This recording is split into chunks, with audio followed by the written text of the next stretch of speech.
Ixo Manowar, c'est quoi? C'est Arik, un barbare du 4e siècle après Jésus-Christ, qui est emmené par des extraterrestres, qui le balade et qui le garde dans une prison, qui le torture un peu, hein, sinon c'est pas drôle, mais qui s'empare de l'armure Shannara et qui défonce tous les extraterrestres. Mais après, il revient sur la planète Terre quelques centaines d'années, voire quelques millénaires après, hein, bien sûr, et donc il est complètement perdu dans cette foule au début. Alors moi je vais vous dire hein, directement, on va y aller. Alors par contre, j'ai oublié, il y a de très bons dessinateurs, la Joe Quesada qui avait fait la couverture. La couverture originale, c'est le tome de XO0 qui a été brillante, un peu comme celle de Turok que je vous avais montré. Une couverture foil. Et quelques bons dessinateurs, Barry Windsor Smith, Joe Quesada et d'autres. En scénariste, Jim Shooter, Jorge Gonzalez et d'autres. Donc c'est sorti en janvier 2023, il me semble, chez Bliss Comics. Et donc ce sont les épisodes de 1992 à 1993 de la série XO Manowar. À savoir que dans cette série-là, donc il y a les premiers épisodes de XO. Le tome 0 a été mis au début alors qu'il a été fait un petit peu après la série régulière. Donc il date de 93, mais pour la bonne compréhension, c'est ce qu'ils mettent au début dans la préface, c'est mis en avant. Donc le 0, c'est vraiment le premier récit que vous aurez qui explique comment Arik s'empare de l'armure. Voilà, j'adore le dessin, il est trop beau. Après il y a des scans qui sont un peu mal passés, je vous ferai quelques petites captures d'écran et autres, mais sinon c'est pas mal. À savoir que dedans, vous ne pourrez pas tout comprendre, parce que quel souci, c'est qu'il y a Unity dedans.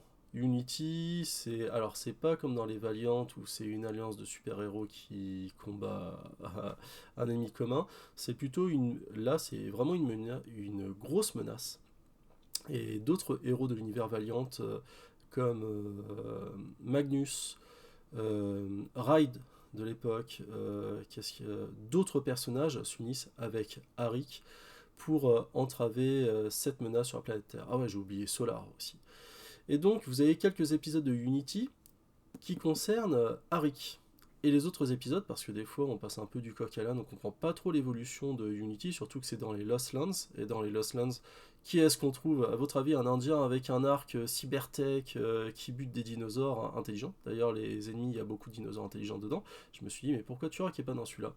Et en fait, en cherchant un peu, mais sans trop les avoir lus, il y a d'autres récits qui avaient été sortis par Bliss, notamment le Archer et Armstrong de la même période, 1992-1993, et bien sûr le Harbinger des mêmes périodes, parce que c'était que des séries Valiant à l'époque.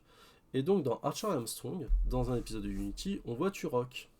Et dans celui-là, j'ai regardé vite fait, mais vous avez la suite des épisodes de Unity. Donc si vous commencez XO Manowar ici, vous tombez sur les épisodes de Unity pour compléter. Je pense qu'il serait utile d'utiliser finalement le vieux Harbinger et le vieux Archer et Armstrong pour compléter, sachant que dans Archer et Armstrong, vous avez aussi le vieux Shadowman qui est très intéressant, le Jack Boniface. Il y a une partie très prépondérante. Alors, je ne les ai qu'entrevus. Moi, ce que j'ai à dire d'Ixo, c'est qu'au début, vous avez un barbare écervelé qui comprend absolument rien, qui est sauvé in extremis par une bonne âme qui va le trahir après. Et au milieu du récit, ça c'est chiant, moi j'ai trouvé ça vraiment chiant. Et puis à partir du milieu du récit, où il demande tiens, mon armure, si tu pouvais me dire qu'est-ce qui s'était passé durant ces siècles, les différents conflits, la langue anglaise, est-ce que tu pourrais me l'apprendre et tout ça. Donc il l'apprend pas comme ça d'un seul trait, il y a une période d'adaptation, je veux dire, mais la période où il comprend rien, où c'est un barbare, où il est complètement en décalage, c'est complètement lourd, c'est chiant, vraiment. Et par contre, la deuxième partie, ça vaut vraiment le coup. À savoir que les couvertures, elles sont un peu bizarres des titres Valiant dont vous avez l'habitude. Sauf les vieux ont tous la même texture au niveau de la couverture. Et moi, je vais lire les vieux parce que j'étais tombé sur un vieil épisode de Harbinger dans un FCBD de 2017 ou 2018, un truc comme ça. Et ça m'avait bien plu. Et donc, moi je vous dis, lisez XO Manowar, avec aussi les plus récents, ceux de Venditti ou ceux de Madkins, qui sont vraiment très très bien. Après, à chaque fois, c'est des reboots ou des remakes, il ne faut pas trop chercher de filiation, peut-être entre celui de Venditti et de Madkins. Le dernier étant sorti, étant plutôt pas terrible, hein, franchement, voilà. C'était tout pour moi aujourd'hui, dites-moi comment vous l'avez trouvé. Je vous dis à bientôt pour une autre quick review. Ciao!